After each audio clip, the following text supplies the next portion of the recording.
നമസ്തേ, ഞാൻ പ്രിയ വേണുഗോപാൽ. 2023 ഒക്ടോബർ മാസമാണ് ബാലഭാസ്കർ കേസിൽ ബഹുമാനപ്പെട്ട ഹൈക്കോടതിയുടെ ജസ്റ്റിസ് ബെച്ചു കുര്യൻ തോമസിന്റെ വിധി വരുന്നത്. ആ വിധി CBIയെ വളരെയധികം നിശിതമായി വിമർശിച്ചുകൊണ്ടായിരുന്നു എന്നുള്ളത് കഴിഞ്ഞ വീഡിയോകളിലെല്ലാം ഞാൻ പറഞ്ഞിരുന്നു. ആ വിമർശനങ്ങൾക്ക് ആധാരമായി അവർ പറഞ്ഞ വിധിയിൽ പറഞ്ഞ 2-3 പേരുകളിൽ മറ്റൊന്ന്, ഇന്നലെ നമ്മൾ തമ്പിയെക്കുറിച്ച് പറഞ്ഞിരുന്നു, മറ്റൊന്ന് വിഷ്ണു സോമസുന്ദരത്തിൻ്റെതാണ്. വിധിയുടെ കാര്യങ്ങളിലേക്ക് കടക്കും മുമ്പ് വിഷ്ണു കഴിഞ്ഞ CBI സംഘത്തോട് സംസാരിച്ചത് സ്റ്റേറ്റ്മെന്റ് ആയിട്ട് നൽകിയതിൽ ഉള്ള ഒരു ഇൻട്രസ്റ്റിംഗ് ആയിട്ടുള്ള ഒരു ഭാഗം ഞാൻ പറയാം.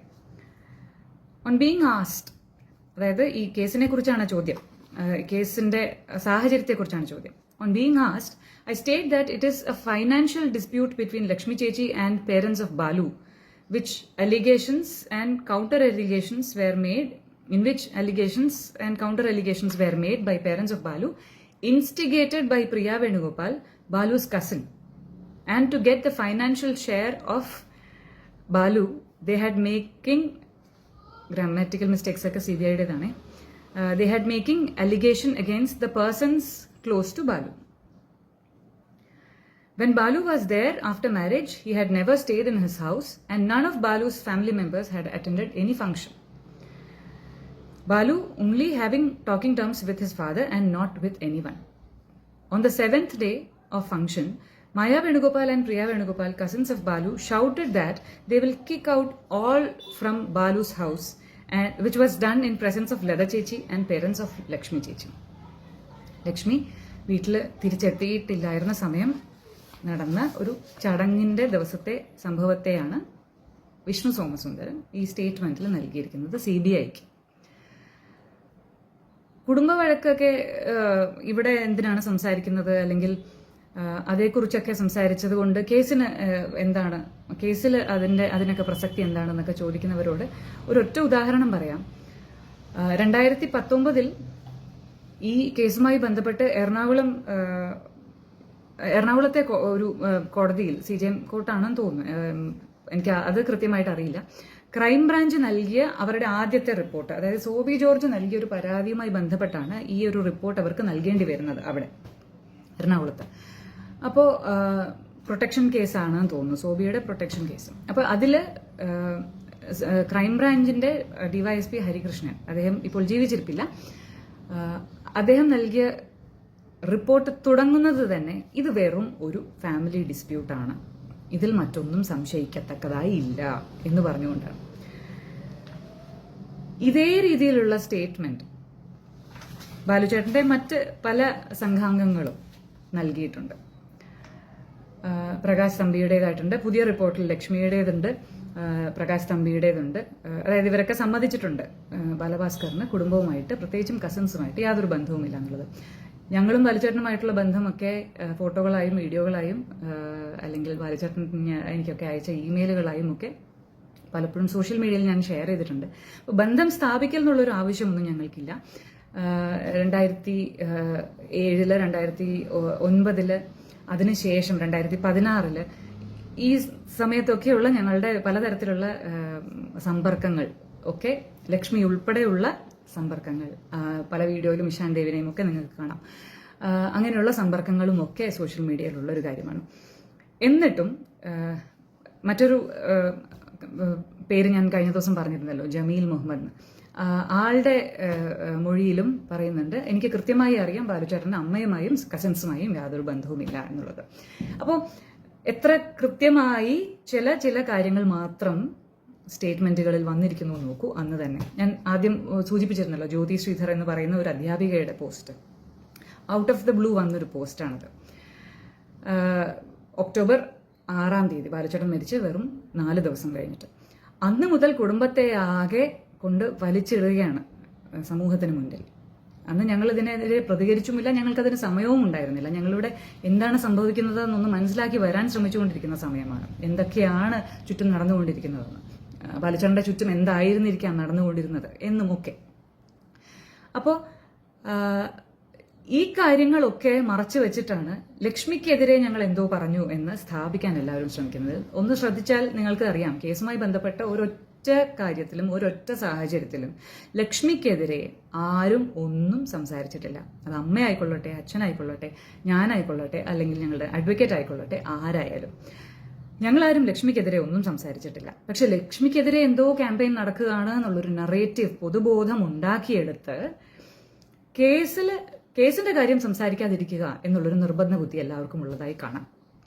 ഇപ്പോൾ പോലും തെളിവുകളുടെ കാര്യം പറയുമ്പോൾ അവിടെ വീണ്ടും എന്തിനാണ് ലക്ഷ്മിയെ ഇങ്ങനെ ക്രൂശിക്കുന്നത്? തെളിവുകളുടെ കാര്യം, ഞാൻ പ്രകാശ് തമ്പിയുടെ കാര്യം പറയുമ്പോൾ ലക്ഷ്മിക്ക് എങ്ങനെയാണ് ക്രൂശിതയാവുന്നത്? ലക്ഷ്മി എങ്ങനെയാണ് ക്രൂശിതയാവുന്നത്? വിഷ്ണുവിന്റെ കാര്യം പറയുമ്പോൾ ലക്ഷ്മി എങ്ങനെയാണ് ക്രൂശിതയാവുന്നത്? അത് നിങ്ങളുടെ സങ്കല്പമല്ലേ?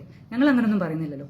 മറിച്ച് മറ്റൊരു സാഹചര്യം ഞാൻ ഒന്നുകൂടി ഒന്ന് ഓർമ്മിപ്പിക്കട്ടെ. ഇത്തരത്തിൽ വളരെയധികം വേദനയോടുകൂടി തന്നെ ലക്ഷ്മിയുടെ ഭാഗത്തെ ശ്രവിച്ച് സഹാനുഭൂതിയോടുകൂടി അവർക്ക് വേണ്ടി ഞങ്ങൾക്കെതിരെ അല്ലെങ്കിൽ എനിക്കെതിരെ ഇത്രത്തോളം കാര്യമായി എഴുതുന്ന, വോയിസ് മെസ്സേജ് അയക്കുന്ന ഓരോരുത്തരോടും ഒരു അഭ്യർത്ഥനയായിട്ട് തന്നെ പറയട്ടെ.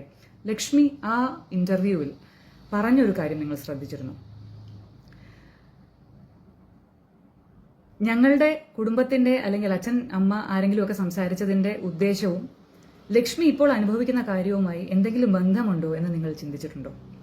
ലക്ഷ്മി പറഞ്ഞിട്ടുണ്ട്, എനിക്ക് പൈസ തരാൻ അല്ലെങ്കിൽ ബാലുവിന് പൈസ കൊടുക്കാനുള്ള ആരും എനിക്കൊന്നും തിരിച്ചു തന്നിട്ടില്ല. വിഷ്ണു ഒരു 30 ലക്ഷത്തിന്റെ കഥ ആദ്യം പറഞ്ഞിരുന്നു. ബാലുച്ചേട്ടൻ്റെ അച്ഛനോട് വന്ന് സംസാരിക്കുന്ന സമയത്ത്, ബാലുച്ചേട്ടൻ മരിച്ച ആ ഒരു കാലത്ത് വന്ന് സംസാരിക്കുന്ന സമയത്ത് ഒരു 20 ലക്ഷത്തിന്റെ കാര്യം പറഞ്ഞിരുന്നു. അത് 30ആയി. പിന്നീടുള്ള സ്റ്റേറ്റ്മെന്റിൽ 50 ലക്ഷം എന്നായി. ഇതൊക്കെ ഇൻട്രസ്റ്റ് സഹിതമാണോ അല്ലോ ശരിക്കും 50 ആണോ എന്നുള്ളത് അറിയില്ല. അപ്പോൾ ഏറ്റവും ലേറ്റസ്റ്റ് ആയിട്ടുള്ള സ്റ്റേറ്റ്മെന്റിൽ 80 ലക്ഷം എന്നും കണ്ടു. ഇത് ലക്ഷ്മിക്ക് കൊടുക്കാമെന്ന് ഞാൻ പറഞ്ഞിട്ടുണ്ട്, കൊടുത്തിട്ടില്ല. ലക്ഷ്മി പറയുന്നുണ്ട്, എനിക്കാരും ഒന്നും കൊണ്ട് തന്നിട്ടില്ല, ഇതുവരെയും ഒന്നും തന്നിട്ടില്ല, ഞാൻ ചോദിച്ചിട്ടുമില്ല എന്ന്. ഈ പണം ബാലുചേട്ടൻ്റെതാണെങ്കിൽ, അത് ലക്ഷ്മിക്ക് അർഹതപ്പെട്ടതാണെങ്കിൽ അതെന്തുകൊണ്ട് ലക്ഷ്മിയിലേക്ക് എത്തുന്നില്ല? ചോദ്യമല്ലേ? ലക്ഷ്മിയോട് സ്നേഹമുള്ള നിങ്ങൾ അതല്ലേ ചോദിക്കേണ്ടത്? വിഷ്ണുവിനോടല്ലേ ചോദിക്കേണ്ടത്? പ്രകാശ് തമ്പിയോടല്ലേ ചോദിക്കേണ്ടത്? ലതയോടല്ലേ ചോദിക്കേണ്ടത്? ഞങ്ങൾ എങ്ങനെ അതിനിടയ്ക്ക് ഒരു ഫാക്ടർ ആകുന്നത്? ഞങ്ങൾ പറയുന്നത് ഇവരാരും വിശ്വസിക്കാൻ കൊള്ളുന്നവരല്ല എന്നാണ്. ലക്ഷ്മിക്ക് ചുറ്റുമുള്ള ഓരോരുത്തരും വിശ്വസിക്കാവുന്നവരല്ല എന്നുള്ളതാണ് ഞങ്ങൾ പറയുന്നത്. ഞങ്ങൾ പറയുന്നതിനെ സാധൂകരിച്ചുകൊണ്ട് തന്നെയാണ് അവരുടെ പേരിലുള്ള കേസുകൾ സ്വാഭാവികമായി നിങ്ങൾക്ക് മുന്നിൽ വരുന്നത്. എന്നിട്ടും ഇതൊരു വെറും ഹേറ്റ് ക്യാമ്പയിനായി മാറ്റാൻ നിങ്ങൾക്ക് എങ്ങനെ കഴിയും? എനിക്ക് മനസ്സിലാവുന്നില്ല. ഒരു സ്വാഭാവികമായി എന്താ പറയുക, ഒരു സാധാരണ രീതിയിൽ വീട്ടിലിരിക്കുന്ന ഒരു സ്ത്രീയോട്, ഞാൻ പേർമയുടെ കാര്യമാണ് പറയുന്നത്, കയറി വരുന്നവർ 2-3 മണിക്കൂർ സംസാരിക്കുന്നു, പഴയ കാര്യങ്ങളൊക്കെ സംസാരിക്കുന്നു, അവരുടെ വേദനയെക്കുറിച്ച് സംസാരിക്കുന്നു, എല്ലാം കഴിഞ്ഞിട്ട് ചോദ്യങ്ങൾ ചോദിക്കുന്നു, അതിന് ഉത്തരം പറയുന്നു.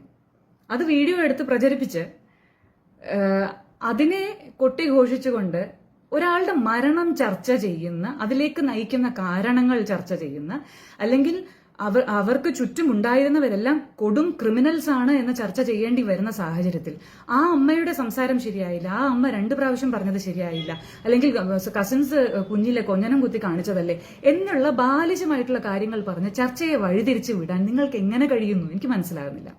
മറിച്ച് നിങ്ങൾ ചോദിക്കണം, ഇവരോട് തന്നെ ചോദിക്കണം, എന്തുകൊണ്ട് ലക്ഷ്മിക്ക് അർഹതപ്പെട്ട കാശ് നിങ്ങൾ ലക്ഷ്മിക്ക് കൊടുത്തിട്ടില്ല ഇതുവരെ? ലക്ഷ്മിക്ക് ചികിത്സയ്ക്കൊക്കെ ആവശ്യമുള്ളതല്ലേ? ഇനി അങ്ങോട്ടുള്ള ജീവിതത്തിന് അത് ആവശ്യമുള്ളതല്ലേ? അത് കരുതിയായിരിക്കുമല്ലോ ബാലുചേട്ടൻ അവരെ പല കാര്യത്തിലും നോമിനി ആക്കിയിട്ടുള്ളത്. അങ്ങനെയാണ് നിങ്ങൾ ചിന്തിക്കുന്നതെങ്കിൽ അങ്ങനെയുള്ള കാര്യങ്ങളിലേക്ക് കടക്കുക. കാരണം വിഷ്ണുവിനെ പറ്റിയുള്ള കാര്യങ്ങൾ ഇന്ന് ഞാൻ പറയാം. വിഷ്ണുവിന് പലതരത്തിലുള്ള കമ്പനികളുണ്ട്. ചിലത് പേപ്പർ കമ്പനികളാണ് എന്നാണ് ഞാൻ മനസ്സിലാക്കിയത്. പേപ്പർ കമ്പനി എന്നൊക്കെ പറഞ്ഞാൽ മലയാളികൾക്ക് ഇന്ന് വളരെ എളുപ്പത്തിൽ മനസ്സിലാക്കാൻ കഴിയുമെന്നാണ് ഞാൻ വിചാരിക്കുന്നത്. കാരണം ഗോൾഡ് സ്മഗ്ലിംഗ് കേസും മറ്റുള്ള വലിയ വലിയ ഗോൾഡ് സ്മഗ്ലിംഗ് കേസുകളൊക്കെ വന്ന സമയത്ത് നമ്മൾ അറിഞ്ഞതാണ് പല പല പല കമ്പനികൾ ഓരോരുത്തർക്കുമുണ്ട്. അതിലൊന്നും യാതൊരു ആക്ടിവിറ്റീസും ഇല്ല. കള്ളപ്പണം വെളുപ്പിക്കൽ പോലെയുള്ള കാര്യങ്ങൾക്കായിട്ട്, അല്ലെങ്കിൽ ഒരു രജിസ്ട്രേഷൻ, ഒരു അഡ്രസ്സ് എന്നുള്ളതൊക്കെ മെയിൻറ്റെയിൻ ചെയ്യാനായിട്ട്, ചില അക്കൗണ്ടുകൾ മെയിൻറ്റെയിൻ ചെയ്യാനായിട്ട് ഒക്കെ നടത്തി വരുന്ന ഒരു സംഭവമാണ്. അങ്ങനെ വിഷ്ണുവിന്റെ പേരിലായി പല പല കമ്പനികളുണ്ട്. അതിൽ വിഷ്ണു തന്നെ സമ്മതിക്കുന്ന ഒരു കാര്യം എന്ന് പറയുന്നത് ഫുഡ് ഓട്ടോമേഷൻ ഒരു കമ്പനിയാണ്, ക്യൂലിനോ എന്ന പേരിൽ ഒരു കമ്പനിയുണ്ട്. അതിൽ ബാലുചേട്ടൻ ഇൻവെസ്റ്റ് ചെയ്തിട്ടുണ്ട്. ആ ഇൻവെസ്റ്റ്മെന്റിന്റെ കാര്യമാണ് നമ്മൾ ഈ പറയുന്നത്. ഇതൊക്കെ നേരത്തെ അറിയുന്ന കാര്യമാണ്. ഇവരെല്ലാവരും പരസ്പരം അതിന്റെ കാര്യത്തിൽ സഹകരിച്ചിരുന്നവരാണെങ്കിലും ഇപ്രാവശ്യത്തെ മൊഴിയിൽ ലക്ഷ്മി പറയുന്നത് വിഷ്ണുവിൻ്റെ കമ്പനിയിൽ ഇൻവെസ്റ്റ് ചെയ്തതിന് ശേഷമാണ് ലക്ഷ്മി അത് അറിഞ്ഞതെന്നാണ്. എന്ന് മാത്രമല്ല ബാലുവും വിഷ്ണുവും തമ്മിൽ വേറെ ഡീലിങ്സ് ഉണ്ടോ എന്നുള്ളത് എനിക്കറിയില്ല എന്നും പറയുന്നുണ്ട്. ബാലുചേട്ടൻ്റെ കൂട്ടുകാരെല്ലാവരും ആദ്യം മുതലേ എല്ലാ ഡിബേറ്റുകളും നിങ്ങൾ 2019 ഡിബേറ്റുകൾ വന്നു തുടങ്ങിയ സമയം മുതലേ നിങ്ങൾക്കറിയാം വിഷ്ണു വിശ്വസിക്കാൻ കൊള്ളാവുന്ന ആളല്ല എന്ന് പറയുന്നുണ്ട്. ബാലുചേട്ടൻ്റെ പഴയ സ്റ്റാഫ് പലരും വിഷ്ണുവിനെ ഏതെങ്കിലുമൊക്കെ കാര്യത്തിൽ, പ്രത്യേകിച്ചും സാമ്പത്തിക തിരിമറിയുടെ കാര്യത്തിൽ ബാലുചേട്ടനുമായി വഴക്കുണ്ടായി ബാലുചേട്ടൻ ഇറക്കി വിടുന്ന ഒരു സാഹചര്യം വന്നു കഴിഞ്ഞാൽ ഉള്ളിലുള്ളവർ തന്നെയാണ് പലപ്പോഴും കറങ്ങി തിരിഞ്ഞ് വിഷ്ണുവിനെ തിരിച്ചു കൊണ്ടുവന്നിരുന്നത്. ഇതൊക്കെ പഴയ സ്റ്റാഫ് പറഞ്ഞ കാര്യങ്ങളാണ്, ഞങ്ങളോട് പറഞ്ഞതാണ്. ഇവരൊക്കെ പൊതുവേദിയിൽ എത്രത്തോളം പറഞ്ഞു, അല്ലെങ്കിൽ CBIയോടോ അല്ലെങ്കിൽ ക്രൈംബ്രാഞ്ചിനോടോ ഒക്കെ ഈ തരത്തിലുള്ള സ്റ്റേറ്റ്മെന്റ് കൊടുക്കാൻ തയ്യാറായിരുന്നു എന്നുള്ളതൊന്നും എനിക്കറിയില്ല. ഞങ്ങൾ ഇതെല്ലാം സൂചിപ്പിച്ചിട്ടുണ്ടായിരുന്നു എല്ലാ ഇൻവെസ്റ്റിഗേറ്റീവ് ഏജൻസീസിനോട്. എത്രത്തോളം അതിലേക്ക് കടന്നിട്ടുണ്ടെന്നുള്ളത് സംശയകരമാണ്. അപ്പോൾ പറഞ്ഞു വരുന്നത്, വിഷ്ണുവിന് ഇങ്ങനെയുള്ള ഒരുപാട് കമ്പനീസ് ഉണ്ട്. ആ കമ്പനികളിലൊക്കെ ഇൻവെസ്റ്റ്മെന്റ് എന്നുള്ള രീതിയിൽ ബാലുഭാസ്കറിന്റെ പൈസ പോയിട്ടുണ്ട്. അപ്പോൾ ബാലുചേട്ടൻ വളരെ നിഷ്കളങ്കനാണോ മണ്ടനാണോ ഇതെല്ലാം വിശ്വസിക്കാൻ ഞാൻ ഫാമിലിയുടെ സൈഡിൽ നിന്ന് അങ്ങനെയാണ് അവതരിപ്പിച്ചുകൊണ്ടിരിക്കുന്നത്. അത് ശരിയല്ല എന്ന് പറയുന്ന കുറേ പേരുണ്ട്. അവരോട് പറയാണ്, ബാലുചേട്ടൻ ഇൻവെസ്റ്റ് ചെയ്ത ഓരോ പണത്തിനും ബാലുചേട്ടന്റെ കണക്കിൽ ഒരു ടൈറ്റിലുണ്ട്. അപ്പം മെഷീൻ മേക്കിംഗ് ഒരു സംരംഭത്തിന് വേണ്ടി, സിനിമാ പ്രൊഡക്ഷന് വേണ്ടി, പിന്നെ കഞ്ഞിക്കട ഒരു റെസ്റ്റോറൻറ്റ് തുടങ്ങാനുള്ള പ്ലാനിന് വേണ്ടി, ബാലലീല പ്രൊഡക്ഷൻസിന് വേണ്ടി, അവരുടെ തന്നെ അതൊരു വിഷ്ണുവും അതിൽ ഇൻവോൾവ് ആയിരുന്നു എന്നാണ് ആദ്യഘട്ടത്തിലൊക്കെ അറിഞ്ഞിരുന്നത്. പിന്നീട് ആ പേരുകളൊന്നും കേട്ടില്ല. ബാലുചേട്ടനും ലക്ഷ്മിയും അതിൽ പാർട്ട്നേഴ്സായിട്ടാണ് ഈ ബാലലീല പ്രൊഡക്ഷൻസ് ഉണ്ടായിരുന്നത്. അപ്പോൾ ഈ കാര്യത്തിലൊക്കെ ബാലുചേട്ടൻ ഓരോന്ന് പറയുന്നതും, അതായത് ഇൻവെസ്റ്റ്മെന്റ് എന്നുള്ള രീതിയിലോ അല്ലെങ്കിൽ ഒരു പണം അധികമാക്കാൻ വേണ്ടിയിട്ട്, ഇരട്ടിപ്പിക്കാൻ വേണ്ടിയിട്ടുള്ള നടപടികൾക്ക് ബാലുചേട്ടൻ ശ്രമിച്ചിരുന്നതോ ഒക്കെ ഈ രീതിയിൽ ഇൻവെസ്റ്റ്മെന്റ് ആയിട്ട് തന്നെയാണ്, ഒരു നിഷ്കളങ്കമായ രീതിയിൽ തന്നെയാണെന്ന് ഞങ്ങൾ സംശയിക്കുന്നതിനുള്ള ഒരു കാരണം അതാണ്. ബാലുചേട്ടൻ എല്ലാത്തിനെക്കുറിച്ചും ബാലുചേട്ടൻ്റെ അച്ഛനോട് പറഞ്ഞിട്ടുണ്ട്, ഈ വക ഇൻവെസ്റ്റ്മെന്റുകളെ കുറിച്ച്. പക്ഷേ ഈ വിഷ്ണുവിന്റെ കൂട്ടാളികളെ ഒന്ന് നോക്കുകയാണെങ്കിൽ, നേരത്തെ മെൻഷൻ വന്നിട്ടുള്ള ആകാശ് ഷാജി വിഷ്ണുവിന്റെ കസിൻ കൂടിയാണ്, ജിത്തു. ഈ ജിത്തു എന്ന് പറയുന്ന ആള് മിഡിൽ മാൻ ആണ്, ഗോൾഡ് സ്മഗ്ലിംഗ് ദുബായ് ബേസ്ഡ് ആയിട്ട് അറേഞ്ച് ചെയ്യുന്ന ആളാണെന്നുള്ളത് ഗോൾഡ് സ്മഗ്ലേഴ്സിന്റെ തന്നെ അല്ലെങ്കിൽ കാരിയേഴ്സിന്റെ തന്നെ മൊഴിയിലുള്ളതാണ്. ഞാൻ പറഞ്ഞിരുന്നു, ബാലുചേട്ടന്റെ ചുറ്റും അയാളെ ആദ്യമായി കാണുന്നത് ആ പ്രളയത്തിന്റെ ആ ഒരു വീഡിയോയിലാണ്. അപ്പോൾ ഈ പറഞ്ഞതുപോലെ എവിടെയാണോ ഒരു സാഹചര്യം, എന്തെങ്കിലും ചെയ്യാൻ കഴിയുന്ന അല്ലെങ്കിൽ മുതലാക്കാൻ കഴിയുന്ന ഒരു സാഹചര്യം, അവിടെയൊക്കെ ആകാശ് ഷാജി എന്നൊരു പേര് നമ്മൾ എടുത്ത് കേട്ടിട്ടുണ്ട്. ജിത്തു എന്ന മിഡിൽമാന്റെ പേര് നമ്മൾ കേട്ടിട്ടുണ്ട്. അപ്പോഴും അത് വിഷ്ണു വഴിയുള്ള ഒരു ബന്ധം എന്നുള്ള രീതിയിലും ബാലുചേട്ടൻ അത് പൊതുവിടത്തിൽ തന്നെ അവതരിപ്പിക്കുകയും ചെയ്യുന്നുണ്ട്. ഇതെല്ലാം കള്ളന്മാരാണെന്നുണ്ടെങ്കിൽ ഞാൻ ഇന്നലെ പറഞ്ഞതുപോലെ ബാലുചേട്ടൻ ഇതിനെ ഒരു പരിവാരമായിട്ട് ഒരു ഘോഷയാത്ര പോലെ ഇവരെയൊക്കെ പരിചയപ്പെടുത്തി നാട്ടുകാർക്ക് മുന്നിൽ അവതരിപ്പിക്കില്ല. പിന്നെ ഈ ആക്സിഡന്റ് നടക്കുന്ന സമയത്ത് ബാലുചേട്ടന്റെ, അതായത് യാത്രയുടെ സമയത്തും ഒക്കെയായി വിഷ്ണു ദുബായിലാണ്. 21, 22 മുതൽ 27 തീയതി വരെ വിഷ്ണു ദുബായിൽ തന്നെയാണ്. ആകാശ് ഷാജിയോടൊപ്പമാണ് ദുബായിലുള്ളത്. ബാലുചേട്ടൻ രാവിലെ വെളുപ്പിനെ ഒരു 3 മണി വരെ, ഈ ആക്സിഡന്റ് നടന്ന ആ വെളുപ്പിന് 25 തീയതി വെളുപ്പിന് 3 മണി വരെ ഓൺലൈൻ ആയിരുന്നു, ചാറ്റ് ചെയ്തിരുന്നു എന്ന് വിഷ്ണു പറഞ്ഞിട്ടുണ്ട്. പക്ഷെ നമ്മൾ അറിയുന്ന മറ്റു മൊഴികൾ പ്രകാരം ജ്യൂസ് കുടിച്ചതിന് ശേഷം ബാലുചേട്ടൻ മയങ്ങി, ഉറങ്ങണമെന്ന് പറഞ്ഞു. അത് ആരെങ്കിലും ആഗ്രഹിച്ചുള്ള മയക്കമായിരുന്നോ, ബാലുചേട്ടൻ തന്നെ ചൂസ് ചെയ്ത മയക്കമാണോ എന്നുള്ളത് സംശയമാണ്. കാരണം വെളുപ്പിനെ എണീറ്റ് ജിമ്മിൽ പോകണം, വന്നിട്ട് തിരുവനന്തപുരത്ത് എത്തിയിട്ട് വെളുപ്പിനെ തന്നെ ജിമ്മിൽ പോകണം എന്നുള്ളത് കൊണ്ട് ഞാൻ കുറച്ചു നേരം റെസ്റ്റ് എടുക്കട്ടെ എന്ന് പറഞ്ഞു. അങ്ങനെ റെസ്റ്റ് എടുക്കാൻ ആഗ്രഹിക്കുന്ന ഒരാൾ എന്തിനാണ് ജ്യൂസ് കുടിച്ചത് എന്നുള്ള ഒരു ചോദ്യം അവിടെ നിലനിൽക്കുന്നുണ്ട്. അപ്പം ഈ ജ്യൂസ് കുടിക്കണമെന്നുള്ള ആഗ്രഹം അല്ലെങ്കിൽ അവിടെ നിർത്തണമെന്നുള്ള ആഗ്രഹം, താല്പര്യം ആരുടേതായിരുന്നു? ബാലുചേട്ടൻ അതിനുശേഷം മയങ്ങി എന്ന് പറയുന്നതിനുമായുള്ള ബന്ധം എന്താണ്? മയക്കമായിരുന്നു അല്ല സ്വാഭാവികമായ ഉറക്കമായിരുന്നു? ഇതൊക്കെ സംശയമുള്ള കാര്യമാണ്. പക്ഷെ വിഷ്ണു ആദ്യം വന്നിട്ട് ഞങ്ങളോട് പറഞ്ഞത് ബാലു ഓൺലൈൻ ഉണ്ടായിരുന്നു, ചാറ്റ് ചെയ്യുന്നുണ്ടായിരുന്നു. ഇത് ഇഷാൻ ദേവും മറ്റൊരു അവസരത്തിൽ സംസാരിക്കുന്നത് കേട്ടിട്ടുണ്ട്. ബാലു 3 മണി വരെയൊക്കെ ബാലുചേട്ടൻ ഓൺലൈൻ ആയിരുന്നു എന്നുള്ളത്. അപ്പോൾ അവിടെയും നമുക്ക് സംശയിക്കാനൊരു വകുപ്പുണ്ട്. ഈ കൃത്യം ഈ സംഭവം നടക്കുന്ന ആ സമയത്ത് വിഷ്ണു ഇവിടെ ഇല്ല. വിഷ്ണു ഈ പരിസരത്തെങ്ങുമില്ല, ദുബായിലാണ്. മറ്റൊരു കാര്യത്തിന് PTI ഓൺലൈൻ മീഡിയ എന്ന് പറയുന്ന ഒരു ഫേസ്ബുക്ക് പേജിൽ നിന്ന് 26-ാം തീയതി ആക്സിഡന്റ് നടന്ന് തൊട്ടടുത്ത ദിവസം ബാലുചേട്ടന് വളരെ എന്താ പറയുക ഹാർട്ട് ഫെൽറ്റ് ആയിട്ടുള്ള ഒരു ഒബിച്വറി പോസ്റ്റ് വന്നിരുന്നു. ബാലുവുമായിട്ടുള്ള ബന്ധത്തെക്കുറിച്ചും അങ്ങനെയൊക്കെ സംസാരിച്ചുകൊണ്ട് ബാലുചേട്ടൻ എന്ന കലാകാരനെ ഒരുപാട് പുകഴ്ത്തിക്കൊണ്ട് ആ നഷ്ടത്തെ ഒക്കെ പറ്റി പറഞ്ഞുകൊണ്ട് 26-ാം തീയതി ഒരു പോസ്റ്റ് കണ്ടിരുന്നു. ആ പോസ്റ്റിൽ താഴെ കുറച്ച് ദിവസങ്ങൾ കഴിഞ്ഞിട്ട് ബാലുചേട്ടന്റെ സുഹൃത്തുക്കളും ഒക്കെ കമന്റ് ചെയ്തതായും അറിയാം. ആ പോസ്റ്റിന് ആധാരം എന്താണ് എന്ന് ആർക്കും അറിയില്ല. ഇത് ദുബായ് ബേസ്ഡ് ആയിട്ടുള്ള ഒരു ഓൺലൈൻ പേജാണ്. ഇത് തയ്യാറാക്കി വെച്ചിരുന്നത് അറിയാതെ 26-ാം തീയതി പോസ്റ്റായി പോയതാണോ? കാരണം ബാലഭാസ്കർ 25-ാം തീയതി മരിച്ചില്ല എന്നുള്ളത് ലോകത്തിനറിയാം. അദ്ദേഹം ഹോസ്പിറ്റലൈസ്ഡ് ആണ്, സീരിയസ് ആണ് എന്നത് അപ്ഡേറ്റ് ആയിട്ട് 25-ാം തീയതി രാവിലെ മുതൽ നമ്മൾ കേൾക്കുന്നുണ്ട്. 26-ാം തീയതി തീർച്ചയായും അത് കേട്ടിട്ടുണ്ടാകാം. അപ്പോൾ ഗൾഫിൽ നിന്ന് കൃത്യമായി ദുബായിൽ വിഷ്ണുവും ആകാശാജിയും ഒക്കെയുള്ള ദുബായിൽ നിന്ന് ഇങ്ങനെയൊരു പോസ്റ്റ് വന്നതിന്റെ ആധാരം എന്താണ് എന്നുള്ളത് അറിയില്ല. അതേക്കുറിച്ച് അന്വേഷിക്കണമെന്ന് ക്രൈംബ്രാഞ്ചിനോടും ആവശ്യപ്പെട്ടിരുന്നു, CBIയോടും ആവശ്യപ്പെട്ടിരുന്നു. ആ വഴിക്കൊന്നും ആരും പോയിട്ടില്ല. ഇനി വളരെ വളരെ ഇമ്പോർട്ടൻ്റ് ആയിട്ടുള്ള ഒരു കാര്യം പറയാം. അതിനു മുമ്പ് CBI നമ്മുടെ ഹൈക്കോടതിയുടെ വിധിയുടെ കാര്യമൊന്ന് പറയട്ടെ.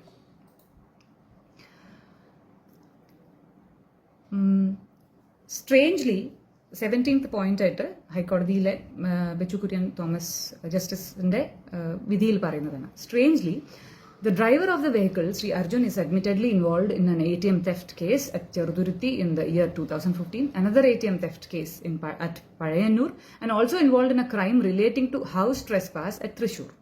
Sri Prakash Thambi and Sri Vishnu Somasundaram were involved in smuggling activities, of course, allegedly subsequently. Bhaskar Maranatinu shesham matram. A polygraph test on Sri Vishnu revealed that he was not being truthful in his answer regarding Balabhaskar's knowledge about Sri Vishnu's smuggling activities. ബാലഭാസ്കറിന് ഈ smuggling ആക്ടിവിറ്റീസിനെ പറ്റി അറിയാമോ എന്നുള്ള ചോദ്യത്തിന് വിഷ്ണു പറഞ്ഞ ഉത്തരം polygraph test പ്രകാരം തെറ്റെന്ന് കണ്ടെത്തിയിരുന്നു. Surprisingly, even during the polygraph test on Sri Prakash Thambi or on Sri Vishnu, they were not confronted with inconsistencies noticed during the investigation. ഇവരോട് പ്ലെയിൻ ആയിട്ട് 4 ചോദ്യങ്ങൾ ചോദിക്കുക എന്നുള്ളതിനുപരിയായിട്ട് ഇൻവെസ്റ്റിഗേഷന്റെ സമയത്ത് വന്ന ഈ കോൺട്രഡിക്ഷൻസിനെ പറ്റിയോ അല്ലെങ്കിൽ ചില സംശയങ്ങളെ പറ്റിയോ ഒന്നും ചോദിച്ചിട്ടില്ല. The deceptive answer of Sri Vishnu has not been given any importance. ആ ഡിസെപ്റ്റീവ് ആൻസറിലേക്ക് നമുക്ക് വരാം. The statements of the aforesaid witnesses were relied upon by the CBI without any hesitation, while the statements of Sri Sobi George, who was even subjected to various lie detection tests, were discarded. നമുക്കറിയാം ആ സമയത്ത് CBI തന്നെ നൽകിയ വാർത്തയായി നമ്മൾ അറിഞ്ഞിരുന്നു. Sobi George കള്ളം പറഞ്ഞു, നുണപരിശോധനയിൽ ഫെയിലിയറായി. എനിക്ക് കമന്റുകൾ വരുന്നതിലും പലതും അത് ചോദിക്കുന്നുണ്ട്. പക്ഷേ ഇവരുടെ കാര്യമൊന്നും ആരും എങ്ങും പറഞ്ഞു കണ്ടില്ല. സോബി ജോർജിന്റെ മേൽ പോളിഗ്രാഫ് ടെസ്റ്റ് നടത്താൻ പോലും കഴിഞ്ഞിരുന്നില്ല എന്നത് റിപ്പോർട്ട് വന്നതിന് ശേഷമാണ് ഞങ്ങൾ അറിയുന്നത്. നേരെ മറിച്ച് വിഷ്ണുവിന്റെ കേസിൽ പോളിഗ്രാഫ് ടെസ്റ്റ് നടത്തി ഒരു ചോദ്യം ചോദിച്ചതിൽ വിഷ്ണു പറഞ്ഞത് കള്ളമാണെന്ന് കണ്ടെത്തി. ഇനി ആ ചോദ്യത്തിന്റെ കാര്യത്തിലേക്ക് വരാം. വിഷ്ണുവിനോട് ചോദിച്ചത് 4 ചോദ്യങ്ങളാണ്. Are you yes or no answer ആണ് കേട്ടോ കൊടുക്കേണ്ടത്. Are you involve in Balabhaskar in any way? ചോദ്യത്തിന്റെ അർത്ഥം എനിക്ക് മനസ്സിലായില്ല, പക്ഷേ ബാലഭാസ്കറിന്റെ കേസ് എന്നുള്ളതായിരിക്കാം, അല്ലെങ്കിൽ ബാലഭാസ്കറുമായി ബന്ധപ്പെട്ട് എന്നുള്ളതായിരിക്കാം. നോ എന്ന answer. Did you plan this accident? No എന്ന ഉത്തരം. Did Balabhaskar know you people were doing gold smuggling? 3ാമത്തെ ചോദ്യമാണ്. നോ എന്ന ഉത്തരം. Did Balabhaskar give you 50 lakh rupees for gold smuggling? No എന്ന ഉത്തരം.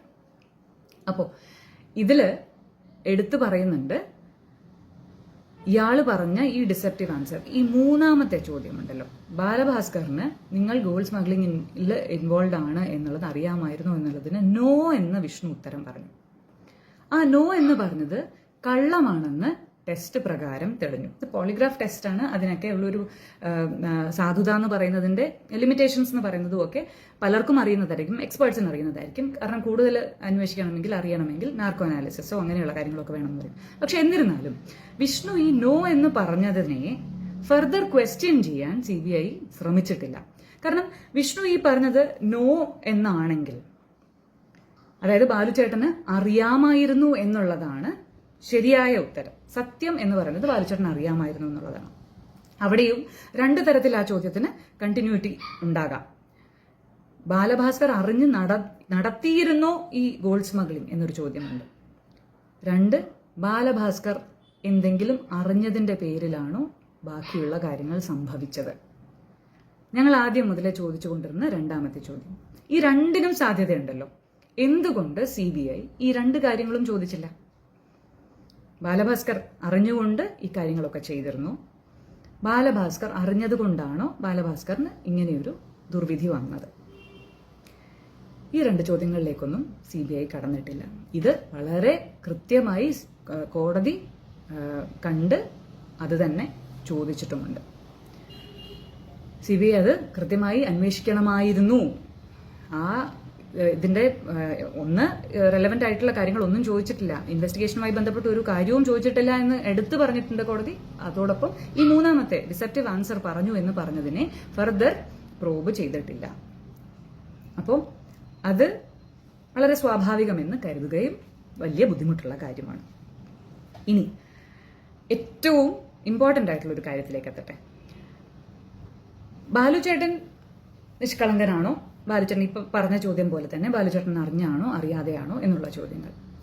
ബാലുചേട്ടൻ അറിയാതെ ആയിരിക്കാം എന്ന് ഞങ്ങൾ വിശ്വസിക്കുന്നതിന്, അതിനു മുമ്പ് ഒരു കാര്യം ആമുഖമായി തന്നെ പറയട്ടെ. ബാലുചേട്ടൻ അറിഞ്ഞോ അറിയാതെയോ, ഇത് ക്രൈംബ്രാഞ്ച് മുതൽ തുടങ്ങിയ ഒരു കളിയാണ്. ക്രൈംബ്രാഞ്ചില് DYSP ഹരികൃഷ്ണൻ, മരണപ്പെട്ട DYSP ഹരികൃഷ്ണൻ ആദ്യം മുതലേ ഞങ്ങളടുത്ത് വന്ന് പറയുന്നത്, നോക്കൂ, നിങ്ങൾ ഈ പറയുന്നതും ചോദ്യം ചെയ്യുന്നതും ഒക്കെ അവസാനം ബാലുവിന് തന്നെ തിരിച്ചടിയായെന്നിരിക്കും. കാരണം യുവമാരൊക്കെ എപ്പോൾ വേണമെങ്കിലും മൊഴി മാറ്റിയെന്നിരിക്കും. അപ്പോൾ ഇന്നിപ്പോൾ ബാലുചേട്ടനൊന്നും അറിയില്ല എന്ന് പറയുന്നവന്മാർ നാളെ ബാലുചേട്ടനാണ് ഇതെല്ലാം ചെയ്തിരുന്നതെന്ന് പറഞ്ഞാൽ അതെല്ലാം ബാലുവിന്റെ തലയിൽ കിടക്കും. അപ്പൊ നിങ്ങളോട് എന്താ പേടിപ്പിക്കാൻ നോക്കുകയാണോ? അങ്ങനെ ആവശ്യമില്ലല്ലോ. അങ്ങനെ ബാലുചേട്ടൻ ചെയ്തിട്ടുണ്ടെങ്കിൽ തെളിവ് കാണിക്കാം. കാരണം DRI അന്വേഷിച്ചിട്ടുണ്ട്, CBI gold smuggling Kochi team അന്വേഷിച്ചിട്ടുണ്ട് ഇവരുടെ കാര്യങ്ങളൊക്കെ, ക്രൈംബ്രാഞ്ചിന് അന്വേഷിക്കാം. അങ്ങനെ ഇരിക്കെ ഇങ്ങനെ ഒരു വെറും ഒരു ചുമ്മാ ഒരു ഭീഷണി നിങ്ങൾ പറയേണ്ട കാര്യമല്ലോ. തെളിവുണ്ടെങ്കിൽ കാണിക്കൂ. ബാലുചേട്ടൻ അതിൽ ഇൻവോൾവ്മെന്റ് ഉണ്ടോ, ഡയറക്റ്റ് ഇൻവോൾവ്മെന്റ് ഉണ്ടോ എന്നുള്ളതിന് തെളിവുണ്ടാകണ്ടേ? കാണിക്കൂ. ഇത് പറഞ്ഞപ്പോ അല്ല, ഞങ്ങൾ പറഞ്ഞു എന്നുള്ളതേ ഉള്ളൂ, എന്തും സംഭവിക്കാം എന്ന് അറിയിച്ചു എന്നുള്ളതേ ഉള്ളൂ, ഓൺ ദ ഗോ. അപ്പോൾ ബാലുചേട്ടന്റെ അച്ഛൻ അന്ന് മുതലേ എടുത്ത സ്റ്റാൻഡാണ്, ബാലഭാസ്കർ ഇതിൽ ഇൻവോൾവ് ആകില്ല എന്നുള്ളത് ഞങ്ങളുടെ 100% വിശ്വാസമാണ്. ആ അവസാന 2-3 മാസം ബാലുചേട്ടൻ എത്രത്തോളം കുടുംബത്തോട് അടുത്തിരുന്നു, ബാലുചേട്ടന്റെ ചേച്ചിയുടെ കാര്യത്തിൽ എത്രത്തോളം ഓരോ കാര്യങ്ങൾ ചെയ്യാൻ ശ്രമിച്ചിരുന്നു. ഞാൻ ഇന്നലെ പറഞ്ഞു പോയപ്പോൾ വിട്ടുപോയ ഒരു കാര്യം അതാണ്. പ്രകാശ് തമ്പി എന്ന വ്യക്തിക്ക് കൃത്യമായി അറിയാം ബാലുചേട്ടൻ ലാസ്റ്റ് മീര ചേച്ചിയെയും കൊണ്ട് SK ഹോസ്പിറ്റലിൽ നിന്ന് സഞ്ജീവനി ക്ലിനിക്കിലേക്ക് ആയുർവേദ ട്രീറ്റ്മെന്റിന് വേണ്ടി കൊണ്ടുപോയത്. ഇതൊക്കെ കൊണ്ടുപോകുന്നതൊക്കെ തമ്പിയാണ്. ആ ലാസ്റ്റ് ഇവരോട് മീര ചേച്ചിയോടൊക്കെ പറഞ്ഞിട്ട് പോകുന്ന സമയത്ത് ബാലുചേട്ടൻ തമ്പിയോട് പറയുന്നുണ്ട്, ഇനി അച്ഛനെ കൊണ്ടൊന്നും ചെയ്യിക്കരുത്, ഞാനുണ്ട് ഇവിടെ, ഇപ്പൊ ഉണ്ടെങ്കിലും ഇല്ലെങ്കിലും ഇവിടെ ഞാൻ ഇല്ലാത്ത സമയത്താണെന്നുണ്ടെങ്കിൽ ബില്ല് സെറ്റിൽ ചെയ്യുന്നതും ഒക്കെ തമ്പി തന്നെ ചെയ്തോണം. കാരണം ഇനി ചേച്ചിയുടെ കാര്യങ്ങൾ ഞാനാണ് നോക്കാൻ പോകുന്നത്, അച്ഛൻ്റെ അമ്മയുടെയും ഇനിയുള്ള ഇത് ശരിയാവില്ല. കാരണം ഇത്രയും നാളിങ്ങനെ തിരിച്ചു മറിച്ചും ഇതിലേക്ക് തന്നെ നമ്മൾ വീണുകൊണ്ടിരുന്നു. ഇനി നമുക്കത് പറ്റില്ല, ഞാൻ തീരുമാനമെടുത്ത് ചെയ്യാൻ പോവുകയാണ്. So just leave it to me, and ഞാൻ ഇവിടെ ഇല്ലാത്തപ്പോൾ അത് തമ്പി ചെയ്തോണം എന്ന് പറഞ്ഞ് തമ്പിക്ക് ഇൻസ്ട്രക്ഷൻ കൊടുത്തിട്ടാണ് ബാലുചേട്ടൻ പോകുന്നത്. തമ്പിയാണ് മീര ചേച്ചിയും അമ്മയും അച്ഛനെയും ഒക്കെ ഉൾപ്പെടെ പല കാര്യങ്ങൾക്കും വീട്ടിൽ കൊണ്ടുപോയതും അത് കഴിഞ്ഞ് ഈ മീര ചേച്ചിയെ ഹോസ്പിറ്റലിൽ നിന്ന് ക്ലിനിക്കിലേക്ക് കൊണ്ടുപോകുന്നതും. എന്നിട്ടാണ് തമ്പി പറഞ്ഞത് ബാലഭാസ്കറിന് കുടുംബവുമായിട്ട് ബന്ധമില്ല, അച്ഛനുമായിട്ട് മാത്രമേ ബന്ധമുള്ളൂ, മറ്റാരുമായിട്ട് ബന്ധമില്ല, സഹകരണമില്ല എന്നുള്ളത്. മറ്റുള്ളവരും ഈ ബാക്കിയുള്ള ബന്ധങ്ങളെ പറ്റി ചർച്ച ചെയ്യുന്നവരും ഇതും കൂടി ഒന്ന് ശ്രദ്ധിക്കുക. അപ്പോൾ പറഞ്ഞു വന്നത്, ഈ എല്ലാം അറിഞ്ഞിരുന്ന ആൾക്കാർ, അതായത് ബാലുചേട്ടൻ്റെ കൂടെയുള്ളതിൽ വിഷ്ണു, തമ്പി, ലക്ഷ്മി, ഇവർക്കൊക്കെ അറിയാം ബാലുചേട്ടൻ ആ അവസാന മാസങ്ങളിൽ അടുക്കാൻ ശ്രമിച്ചിരുന്നു എന്നുള്ള കാര്യം. അപ്പോൾ ആ ബാലഭാസ്കർ അത്രത്തോളം ഉത്തരവാദിത്വത്തോടെ, അതുപോലെ തന്നെ ബാലുചേട്ടൻ അച്ഛൻ അറിഞ്ഞിരുന്ന ഒരു കാര്യം എന്ന് പറയുന്നത്, ബാലുചേട്ടൻ അവസാനത്തെ 2-3 ഇത് ഒരു സുഹൃത്ത് പറഞ്ഞതാണ്, അവരൊന്നും പൊതുവേദിയിൽ പറഞ്ഞിട്ടില്ല, ഞങ്ങളോട് പറഞ്ഞതാണ്. ഇതൊക്കെ ഞങ്ങൾക്ക് ഇൻവെസ്റ്റിഗേറ്റീവ് ഓഫീസേഴ്സിനെ അറിയിക്കുക എന്നുള്ളത് മാത്രമേ ചെയ്യാൻ കഴിയുമായിരുന്നുള്ളൂ. ആരെയും നിർബന്ധിച്ച് പറയിക്കുക എന്നുള്ളത് കഴിയില്ലായിരുന്നു. കാരണം അത് അവർക്കൊക്കെ റിസ്ക്കാണ്.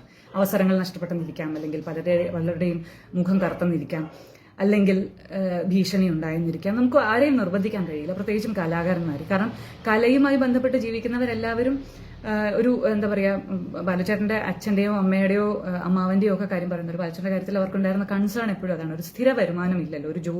ഒരു ഗവൺമെന്റ് ജോലിയിൽ ഇരിക്കുന്ന പേരൻസിനെ സംബന്ധിച്ചിടത്തോളം, അല്ലെങ്കിൽ അമ്മാവനെ സംബന്ധിച്ചിടത്തോളം ഈ പറയുന്ന ഒരു പ്രോസസ്സ് എന്ന് പറയുന്ന, ആ സ്ട്രെസ് എന്ന് പറയുന്നത് അവർ ഉൾക്കൊണ്ടിരുന്നു. ബാലുചേട്ടൻ്റെ ഒരു സ്ട്രെസ് എന്ന് പറയുന്നത്. കാരണം ഇപ്പോൾ ജീവിക്കുന്ന സാഹചര്യം അങ്ങനെ നിലനിന്ന് മുന്നോട്ട് പോകണം എന്നുണ്ടെങ്കിൽ നിരന്തരമായി പരിപാടികൾ ചെയ്തുകൊണ്ടിരിക്കുകയെ നിവൃത്തിയുള്ളൂ, അല്ലാതെ പറ്റില്ല.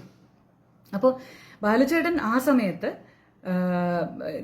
പങ്കെടുത്ത 2 പരിപാടികളിൽ നിന്ന് അക്കൗണ്ട് ട്രാൻസ്ഫർ ആണെങ്കിൽ മതി, ക്യാഷ് വേണ്ട എന്ന് പറഞ്ഞിരുന്നു. അങ്ങനെ കാശ് വാങ്ങിക്കാതെ തന്നെ അവിടെ നിന്ന് പോയി എന്നുള്ളത് അറിഞ്ഞിരുന്നു. ഇതൊക്കെ ടുവേർഡ്സ് ദ എൻഡുള്ള കാര്യങ്ങളാണ്, 2018 ആ പകുതിക്ക് ശേഷമുള്ള കാര്യങ്ങളാണ്.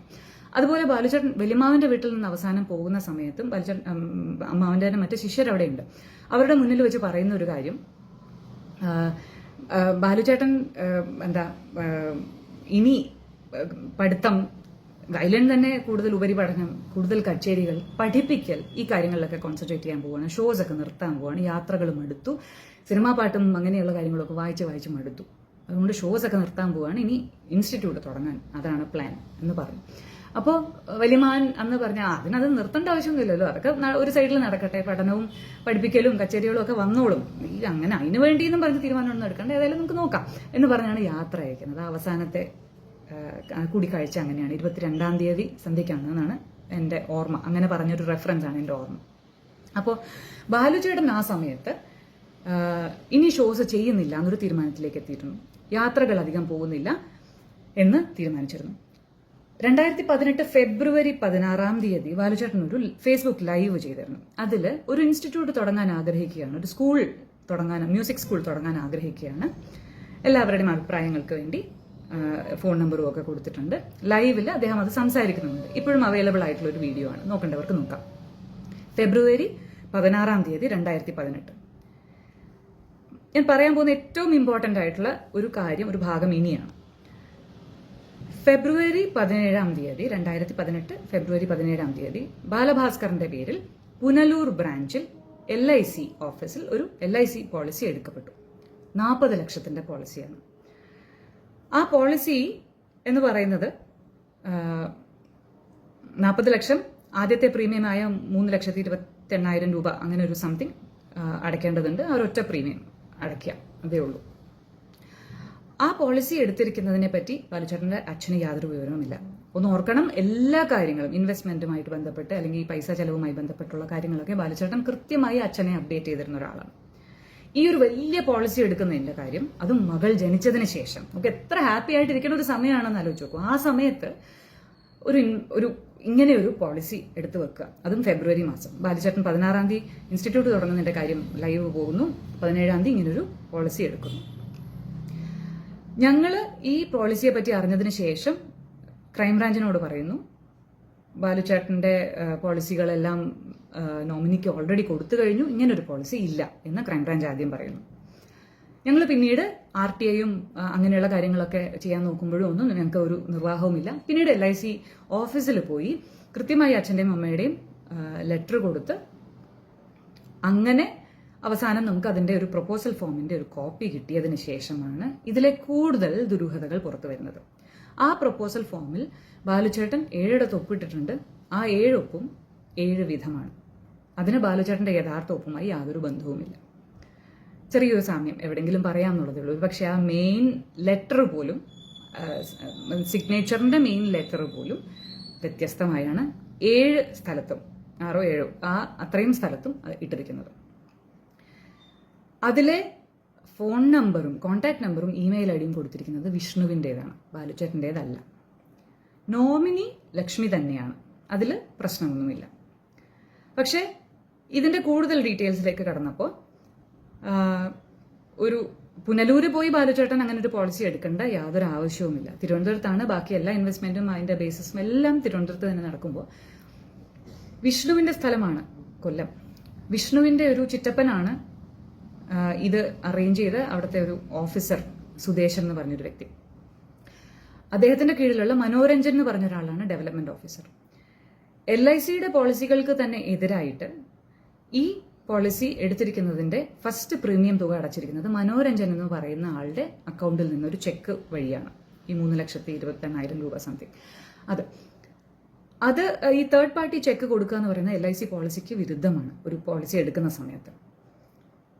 ഇതെല്ലാം ഞങ്ങൾ കണ്ടെത്തിയതിനു ശേഷം വീണ്ടും ഇതെല്ലാം ചേർത്ത് DGPക്ക് കൊടുത്തതിന് ശേഷമാണ് DGP അതെല്ലാം അംഗീകരിച്ച് ശരിയാണ്, അന്വേഷിക്കാതെ വിട്ടുപോയ കാര്യമാണിത് എന്ന് പറഞ്ഞ് CBIക്ക് കൈമാറാം എന്ന് പറഞ്ഞ് ഒപ്പിടുന്നത്. ഈ CBI ചെയ്ത ആദ്യ കാര്യങ്ങളിലൊന്ന് ബാലഭാസ്കർ ധൃതി വെച്ച് ഒപ്പിട്ടതാണ്, അതിൽ സംശയിക്കാനൊന്നുമില്ല എന്ന് പറഞ്ഞ് ഈ കാശ് റിലീസ് ചെയ്യുകയാണ്. ഞങ്ങൾ പറഞ്ഞു ഇതിന്റെ സയന്റിഫിക് ആയിട്ടുള്ള സിഗ്നേച്ചർ വെരിഫിക്കേഷനോ അങ്ങനെ എന്തെങ്കിലുമൊക്കെ ചെയ്യേണ്ടതല്ലേ ശരിക്കും.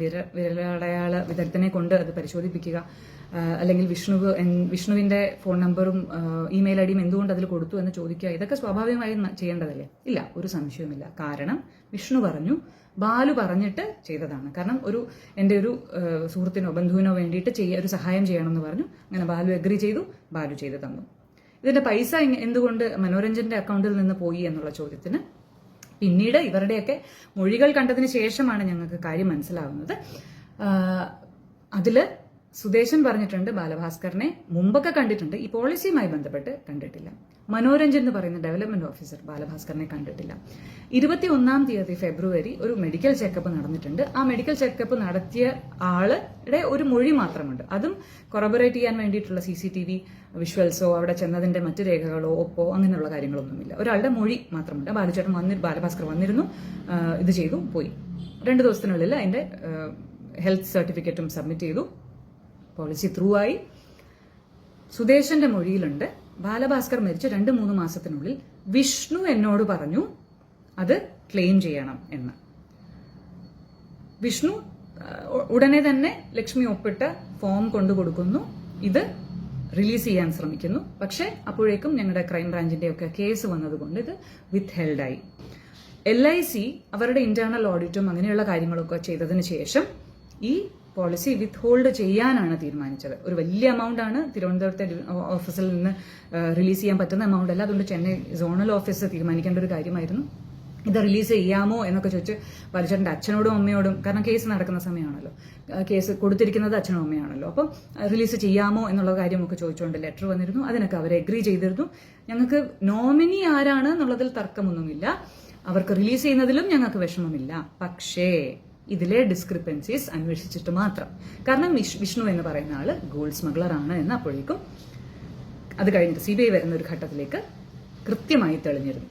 അപ്പോൾ കാശ് വെറുതെ റിലീസ് ചെയ്യുകയല്ല, ഇങ്ങനെയാണ് ചെയ്യേണ്ടത് എന്ന് ഞങ്ങൾ ആവശ്യപ്പെട്ടിരുന്നെങ്കിലും, ബൈ റിക്വസ്റ്റ് ആവശ്യപ്പെട്ടിരുന്നെങ്കിലും അതിന് നടപടി ഉണ്ടായില്ല. മറിച്ച് വേഗം അത് റിലീസ് ചെയ്യാനുള്ള നടപടിയാണ് ഉണ്ടായത്. ആ ഇടയ്ക്ക് തന്നെ LIC ഓഫീസേഴ്സ് അവരുടെ സെയിൽസ് ഡിവിഷനുമായി ചേർന്ന് തന്നെ ലക്ഷ്മിയെ കണ്ട് വിസിറ്റ് ചെയ്തിരുന്നു. എല്ലാ LIC പോളിസികളുമായി, അതിനും ഇതല്ലാതെ തന്നെയുള്ള LIC പോളിസികളുമായി ബന്ധപ്പെട്ട് ഒരു വലിയ എമൗണ്ട് അവർക്ക് കിട്ടിയിട്ടുണ്ടായിരുന്നു. അത് റീഇൻവെസ്റ്റ് ചെയ്യാൻ താല്പര്യമുണ്ടോ എന്ന് ചോദിച്ചപ്പോൾ ലക്ഷ്മി പറഞ്ഞ മറുപടിയായി അവർ പറഞ്ഞത്,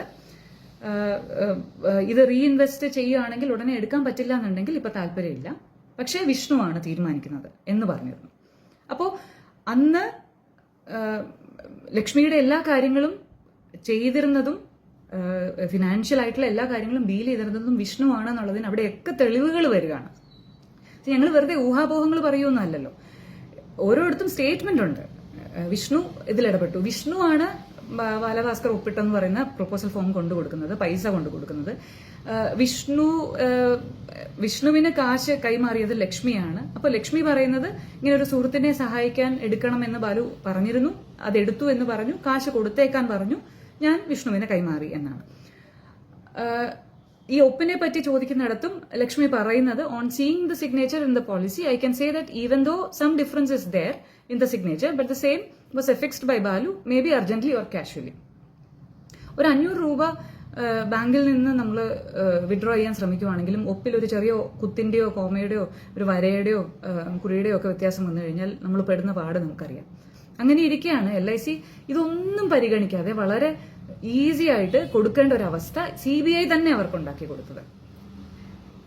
LICക്കുള്ളിൽ നിന്ന് തന്നെ റെക്കമെൻഡേഷൻ പോയിട്ടുണ്ടായിരുന്നു, ഇത് സയന്റിഫിക് ആയിട്ട് വെരിഫൈ ചെയ്യണം, ഒപ്പുകൾ സയന്റിഫിക് ആയിട്ട് വെരിഫൈ ചെയ്യണം, ഇയാളുടെ മറ്റൊരാളുടെ ഒരു തേർഡ് പാർട്ടിയുടെ ചെക്ക് കൊടുത്തതിനെ പറ്റി അന്വേഷിക്കണം, തേർഡ് പാർട്ടിയുടെ ഇമെയിൽ IDയും കോൺടാക്ട് നമ്പറും കൊടുത്തതിനെ പറ്റിയും അന്വേഷിക്കണമെന്ന്. ഇതൊന്നും ചെയ്യാതെ അത് റിലീസ് ചെയ്യാനാണ് CBI ആദ്യമേ ഓർഡർ കൊടുത്തത്, റിക്വസ്റ്റ് കൊടുത്തത് LICക്ക്. അവരത് റിലീസ് ചെയ്യുകയും ചെയ്തു. അപ്പോഴാണ് ഞാൻ ആദ്യം പറഞ്ഞെടുത്ത് വീണ്ടും എത്തുന്നത്. ലക്ഷ്മിക്ക് ഈ പറയുന്ന അർഹതപ്പെട്ട കാശൊന്നും കിട്ടിയില്ല എന്നുണ്ടെങ്കിൽ, ബാലഭാസ്കർ ലക്ഷ്മിക്ക് വേണ്ടി സേവ് ചെയ്തിരുന്ന കാശൊന്നും കിട്ടിയില്ല എന്നുണ്ടെങ്കിൽ, കടം കൊടുത്തവരോ അല്ലെങ്കിൽ ഇങ്ങനെ മറ്റ് കാര്യങ്ങളിൽ ഇൻവെസ്റ്റ് ചെയ്ത ആൾക്കാരോ ഒക്കെ അവർക്ക് അവകാശപ്പെട്ട കാശ് തിരിച്ചു കൊടുത്തിട്ടില്ല എന്നുണ്ടെങ്കിൽ ആരാണ് ലക്ഷ്മിക്കെതിരെ നിൽക്കുന്നത്? ആരുടെ കൂടെയാണ് ലക്ഷ്മി ഇപ്പോൾ നിൽക്കുന്നത്? നോക്കൂ, ലക്ഷ്മിയുടെ അവസ്ഥ എന്താണെന്ന് അറിഞ്ഞിട്ട് നിങ്ങൾ ഞങ്ങൾക്കെതിരെ പ്രതികരിക്കുക. ലക്ഷ്മിക്ക് വേണ്ടിയാണ് നിങ്ങൾ സംസാരിക്കുന്നത് എന്നുണ്ടെങ്കിൽ, ലക്ഷ്മിയെ കരുതിയാണ് നിങ്ങൾ സംസാരിക്കുന്നതെന്നുണ്ടെങ്കിൽ മറ്റുള്ളവരോട് ചോദ്യങ്ങൾ ചോദിക്കുക. ലക്ഷ്മിക്ക് കൊടുക്കാനുള്ള കാശ് എന്തുകൊണ്ട് കൊടുത്തില്ല എന്ന് ചോദിക്കുക. ലക്ഷ്മിക്ക് ഇന്ന് അച്ഛനും അമ്മയും സഹോദരനും കുടുംബവും ഒക്കെ ഉണ്ടായിരിക്കുമ്പോഴും ഇവരിൽ നിന്ന് കിട്ടേണ്ടതൊന്നും കിട്ടുന്നില്ല എന്നുള്ള അവസ്ഥ വരുന്നത് എന്തുകൊണ്ടെന്ന് ചോദിക്കുക. ഞങ്ങളുമായിട്ട് യാതൊരു കോണ്ടാക്റ്റും ഈ 2019 ശേഷം ഇല്ലല്ലോ. ഞങ്ങൾക്ക് മീഡിയേറ്റേഴ്സും ഇല്ല. അപ്പോൾ ഇതേ ഉള്ളൂ നിവൃത്തി. ഞങ്ങൾ തുടങ്ങിയെടുത്ത് സ്റ്റക്കായ ആൾക്കാരാണ്. ശരിക്കും പറഞ്ഞ എന്താ പറയുക, പബ്ലിക്കിന്റെ മുന്നിൽ എല്ലാവരും വിട്ടുകൊടുത്തത് അച്ഛനെയാണ്. ആദ്യം ഇട്ടുകൊടുത്തത് അച്ഛനെയാണ്. ഈ പറഞ്ഞ പോലെ ക്യാമറയ്ക്ക് മുന്നിൽ അഭിനയിച്ച കുടുംബം എന്ന് പറഞ്ഞ് ഒക്ടോബർ 6-ാം തീയതി തന്നെ ഒരു പോസ്റ്റ് വരുന്നു. അതേ തുടർന്ന് സംസ്കാര ചടങ്ങുകൾക്കിടയിൽ കാണിച്ചു കൂട്ടിയ പ്രശ്നങ്ങളിൽ നിന്നും, സഞ്ചയനത്തിൻ്റെ അന്ന് മാനേജറുമായി കയർത്ത കസിൻസ് എന്ന്, ലതയെ ഓടിച്ചു വിടാൻ നോക്കിയ കസിൻസ് എന്ന്, ലക്ഷ്മിയെ ഇവരൊക്കെ പറഞ്ഞ് ധരിപ്പിച്ചിരിക്കുന്ന, ലക്ഷ്മിക്ക് എന്താ പറയുക, ഹോസ്പിറ്റലിൽ നിന്ന് വന്നതിന് ശേഷമുള്ള കാര്യങ്ങളെക്കുറിച്ച് മാത്രമേ അറിയുകയുള്ളൂ. അതുവരെയുള്ള കാര്യങ്ങൾ എന്താണെന്നുള്ളത് ലക്ഷ്മിക്ക് നേരിട്ട് ഫസ്റ്റ് ഹാൻഡ് ഇൻഫർമേഷൻ ഇല്ല. ഇവരെല്ലാം ചേർന്ന് ലക്ഷ്മിയെ ധരിപ്പിച്ചിരിക്കുന്നത് എന്താണെന്നുള്ളതിനെ കുറിച്ച് ആർക്കും ചിന്തയില്ലേ? അവിടെ നടന്നത് എന്തായിരിക്കണം, എന്താണ്, ഞങ്ങളൊക്കെ എങ്ങനെയാണ് ഇടപെട്ടിട്ടുണ്ടാവുക എന്നുള്ളതിനെ കുറിച്ച് ബാക്കി കുറേ പേര് അവിടെ ഉണ്ടായിരുന്നല്ലോ. ഇവർ മാത്രം, ഈ സംഘാംഗങ്ങൾ മാത്രമല്ലല്ലോ, പലരും സാക്ഷികളാണ്. ലക്ഷ്മിയുടെ തന്നെ വളരെ ഡിസ്റ്റന്റ് ആയിട്ടുള്ള ഒരു റിലേറ്റീവ് സഞ്ചയനത്തിന്റെ അന്ന് നടന്ന ചടങ്ങ് കഴിഞ്ഞതിന് ശേഷം ലത അവിടെ വളരെ ചിരിച്ച്, വളരെ എന്താ പറയുക, ഒന്നും സംഭവിക്കാത്തതുപോലെ കുശലാന്വേഷണം നടത്തുന്ന രീതിയിൽ എൻ്റെ ചേച്ചിയെ നോക്കി ചിരിച്ച സമയത്ത്, ഇപ്പൊ നിങ്ങൾക്ക് സന്തോഷമായോ എന്നൊരു ചോദ്യം എൻ്റെ ചേച്ചി ചോദിച്ചു. അതാണ് ഇവർ വലിയ വിഷയമായിട്ട് ഒരു വലിയ പ്രശ്നമുണ്ടാക്കി കസിൻസ് എന്ന് പറയുന്നത്. ലതയോടാണ് ചോദിച്ചത്. ഇതേ കാരണം കൊണ്ടാണ് ബാലുചേട്ടൻ്റെ അച്ഛനെ പിന്നീട് ഇറക്കി വിട്ടത്. ഈ ചടങ്ങിന്റെ കാര്യം ബാക്കി പറഞ്ഞു തീർക്കട്ടെ. അന്ന് ആ ചോദിച്ചതിന്റെ ആ സമയത്ത് ഇവരെല്ലാം വന്ന് കയർത്തിരുന്നു. ജിഷ്ണു എന്ന് പറയുന്ന ലതയുടെ മകനും തമ്പിയും ഒക്കെ എന്നോട് വന്ന് പ്രത്യേകം പറഞ്ഞു, പ്രിയ ചേച്ചി വിചാരിക്കുന്ന പോലെ ലത ചേച്ചി എന്ന് പറയുന്നത് ഈ കുടുംബത്തിന് അത്രയും വേണ്ടപ്പെട്ട ഒരാളാണ്. ഇത് സമ്മതിച്ചുകൊണ്ട് ലക്ഷ്മിയുടെ അമ്മയും അവിടെ ആരാണ് ലതയോട് ദേഷ്യപ്പെട്ടത് എന്ന് ചോദിച്ചുകൊണ്ട് വന്നിരുന്നു, ഞങ്ങളോടൊക്കെ കയർത്തുകൊണ്ട്. പിന്നെ അപ്പോൾ അന്ന് അവിടെ തളർന്നിരുന്ന ബാലുചേട്ടന്റെ അമ്മ അവിടെ എണീറ്റ് പറയുകയും ചെയ്തു, ഈ അവസരത്തിലെങ്കിലും വിഷമം ആർക്കാണ് കൂടുതൽ? ലക്ഷ്മി ഇല്ലല്ലോ, ഞാൻ ബാക്കിയുള്ളവരുടെ കാര്യമാണ് പറയുന്നത്. ലക്ഷ്മിയും അമ്മയുമായിട്ടുള്ള കമ്പാരിസൺ ഒന്ന് നിർത്തു. ബാക്കിയുള്ളവർ അവിടെ ഉള്ളവരിൽ ബാലുവിനെ ഓർത്ത് എന്നേക്കാൾ കൂടുതൽ വിഷമിക്കുന്ന ആരാണ്, എനിക്കൊന്ന് കാണണം എന്ന് ബാലുചേട്ടൻ്റെ അമ്മയും അവിടെ പറഞ്ഞു. ഇതോടുകൂടി അവിടെ നിൽക്കുമ്പോൾ എല്ലാവരും കൂടി ഉണ്ടാക്കിയ ഒരു ഹോസ്റ്റൈൽ എൻവയോൺമെന്റ് സഹിക്കാൻ വയ്യാതെ ഞങ്ങൾ അവിടെ ഇറങ്ങി പോവുകയാണ് ചെയ്തത്. പക്ഷെ പിന്നീട് കേട്ട കഥ, വിഷ്ണുവിന്റെ തന്നെ ഈ സ്റ്റേറ്റ്മെന്റിൽ കൊടുത്തിരിക്കുന്ന കഥ, ഇവിടെയുള്ളവരെ എല്ലാവരെയും ബാലഭാസ്കറിന്റെ വീട്ടിൽ നിന്ന് ഇറക്കി വിടുമെന്ന് പ്രിയ വേണുഗോപാലും മായ വേണുഗോപാലും പറഞ്ഞു എന്നാണ്. നറേറ്റീവ് ഉണ്ടാക്കിയെടുക്കാൻ വളരെ എളുപ്പമാണ്. പൊതുബോധം ഉണ്ടാക്കുന്നതിനനുസരിച്ച് നിങ്ങൾ എളുപ്പമാക്കി കൊടുക്കുന്നത് കള്ളത്തരം കാണിക്കുന്ന ഇൻവെസ്റ്റിഗേറ്റീവ് ഓഫീസേഴ്സാണ്. അവർ യാതൊരു ഉളുപ്പുമില്ലാതെ ഒരുപക്ഷെ റിപ്പോർട്ടിൽ പോലും ഇതേ കാര്യങ്ങൾ എഴുതി വെച്ച് അവരുടെ തടി തപ്പാൻ നോക്കിയെന്നിരിക്കും. ഇത് ഞങ്ങൾ അനുഭവസ്ഥരാണ്, അതുകൊണ്ട് തന്നെയാണ് പറയുന്നത്. പക്ഷേ ദൈവനിശ്ചയം എന്ന് പറയുന്നത്, ഞങ്ങൾ കുറച്ചെങ്കിലും ബാലുചേട്ടൻ എന്ന ശക്തിയിൽ, അല്ലെങ്കിൽ മോള് എന്ന് പറയുന്ന വെറും നിഷ്കളങ്ക ജന്മത്തിന്റെ ആ ഒരു ശക്തിയിൽ വിശ്വസിക്കുന്നതിന് ഒരു കാരണം എന്ന് പറയുന്നത് ആ വ്യക്തിക്ക് പിന്നീടുണ്ടായ ഒരു അനുഭവമാണ്. ഇത് കർമ്മ എന്നോ അങ്ങനെ ഇങ്ങനെയൊന്നും അല്ല ഞാൻ പറയുന്നത്. പക്ഷെ